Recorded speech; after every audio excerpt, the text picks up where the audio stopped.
In our last episode, we looked at a massive theological reality. The cosmic, ego-affirming guru, taught by modern spirituality, is completely incompatible with the Jesus recorded by eyewitness history. They share a name, but they do not share an identity. This leaves us with a glaring historical puzzle. If you cannot find this cosmic guru anywhere in the ancient biblical texts, then who created him? Where did this narrative come from? To solve this mystery, we have to travel back in time, but we aren't going back to first century Jerusalem. To find the birth of the New Age Jesus, we have to travel to the late 19th and early 20th centuries, into the smoky rooms of Western occult societies. This is the story of how an ancient Jewish savior was systematically re-engineered into a modern mystical master. Our historical investigation begins in the year 1875 with a highly controversial Russian occultist named Madame Helena Blavatsky.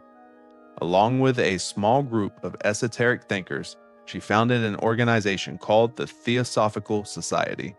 Blavatsky's explicit goal was to merge Eastern mystical religions, specifically Hinduism and Buddhism, with Western occult philosophy.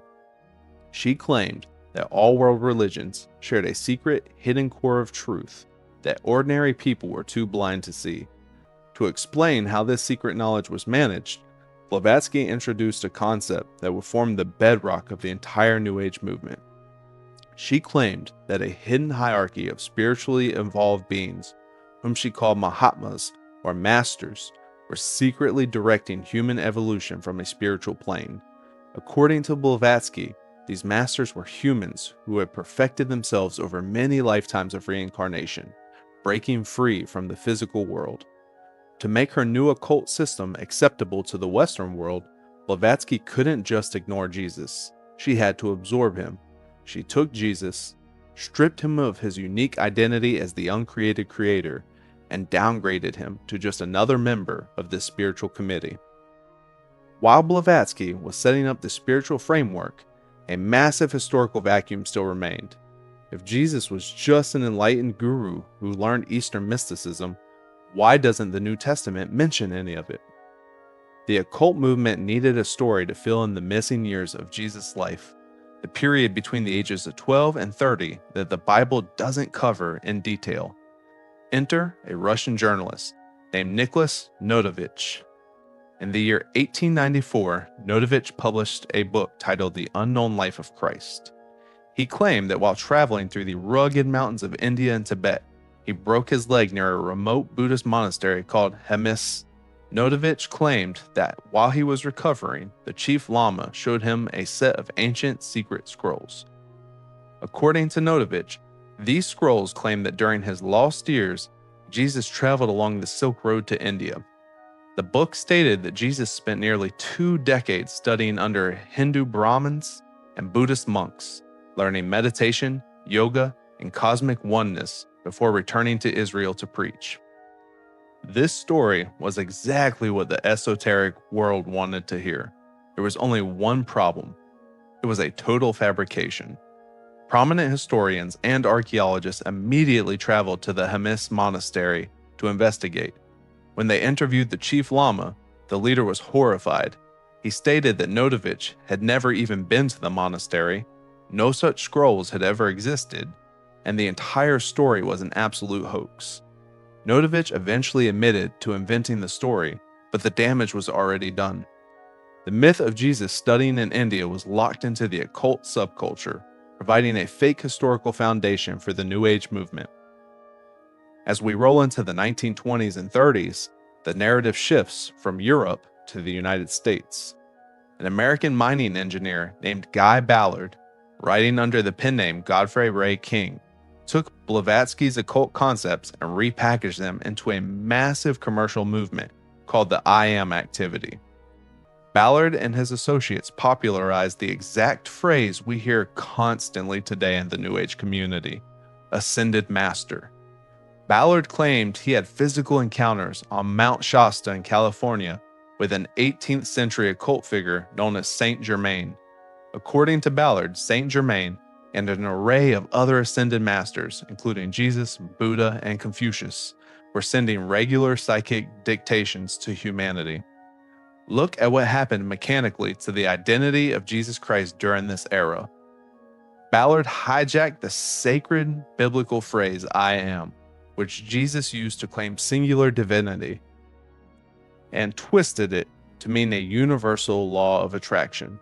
He taught that the phrase, I am, was a cosmic formula that anyone could use to manifest health, wealth, and supernatural power. Jesus was no longer the exclusive savior who died to ransom humanity from sin. He was turned into a spiritual cheerleader, a historical example of a man who tapped into the I am presence to manifest his own reality. By the mid-20th century, this evolutionary process reached its logical conclusion. The New Age movement completely separated the historical person of Jesus from the concept of Christ. They invented a new term, Christ consciousness. In this framework, Christ is not a person at all. Christ is a state of mind. It is a high vibrational frequency, a level of cosmic awareness that sits dormant inside every human cell. According to this teaching, Jesus was just a normal man who happened to attain this Christ consciousness through intense meditation and spiritual progression. This distinction is vital to understand. In the Bible, you cannot be a Christ. You can only put your faith in the Christ. But in New Age philosophy, the goal is for you to become a Christ yourself. Jesus is reduced to a historical blueprint, a regular guy who showed us how to awaken our inner godhood.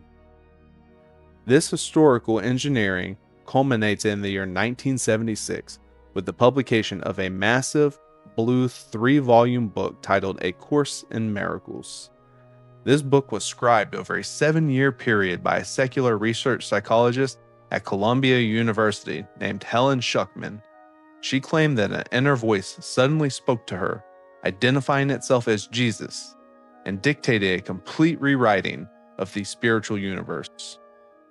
A Course in Miracles functions as the ultimate modern reboot of this entire occult lineage. It uses heavy Christian terminology, but redefines every single word to mean its exact opposite.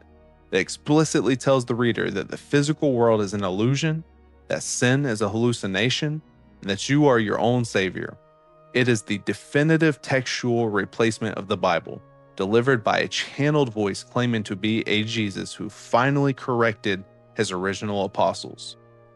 When you look at the historical data, a stark timeline emerges. The Jesus of the Bible was recorded by first-century eyewitnesses who watched him heal the sick, die on a Roman cross, and physically rise from the dead. But the cosmic guru of the New Age was built piece by piece in the late 1800s and early 1900s by occultists, hoaxers, and channelers. This realization leaves us standing on the edge of a final devastating historical question. If this cosmic Jesus was explicitly manufactured by Western occultists after the fact, how did early Christians protect the real story? And what ancient evidence exists to prove the New Age timeline is a historical impossibility? Find out in episode 3.